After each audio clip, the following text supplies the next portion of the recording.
السلام علیکم جی کی حال ہے سارے ٹھیک ٹھاک ہو اچھا ایک بڑی اہم ضروری اور بڑی امپورٹنٹ گل ہے جڑے لوگ جڑے بچے پاکستان تو دبئی سعودی عرب عمان مسقط قطر انہاں ملکاں 'چ جا رہے ہیں لیکن انہاں کو ہنر کوئی نہیں تو لہٰذا انہوں نے ہنر سیکھ کے آنا چاہیے کیونکہ اتنے بڑی مشکل ہوندیاں نے تو یا جی ہنر کوئی نہیں تو پھر اتنے آ کے سمجھو تھی ہنر سیکھنے جا رہے ہو سال 2 سال اساں سیکھنے میں لگانا ٹھیک ہے.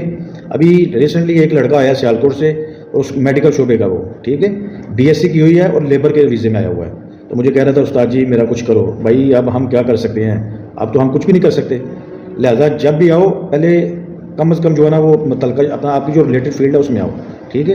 اگر آپ ادھر اتنے ہی تانگ ہیں ادھر آنا ہے اس کے لیے آپ کو ضروری ہے پھر ایک ذہن میں بنا کے آؤ کہ ادھر جو آنا ہے تو کم از کم سال 2 سال صبر کرنا پڑے گا. جس کمپنی میں بھی آؤ اس میں آؤ, اس کے آنے کے بعد اس میں سیکھو. بھائی کام کو سیکھو, کوئی بھی فیلڈ ہے اس میں سیکھو.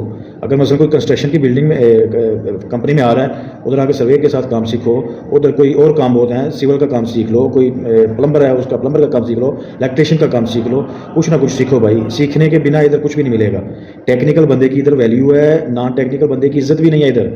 ادھر سے کوئی آئے گا آپ کو بجائے گا, ادھر کوئی آئے گا گھنٹے کی طرح آپ کو بجائے گا. صحیح ہے. سب کے لیے یہ ویڈیو ہے کہ کم از کم جو ہے نا جب بھی آؤ پہلے تو اپنا پروفیشن جو ہے نا جس ویزے میں بھی آ رہے ہیں آپ کو کنفرم ہونا چاہیے کہ میں کس میں جا رہا ہوں. لیبر میں جا رہا ہوں تو سمجھو پھر لیبر میں ہے. جو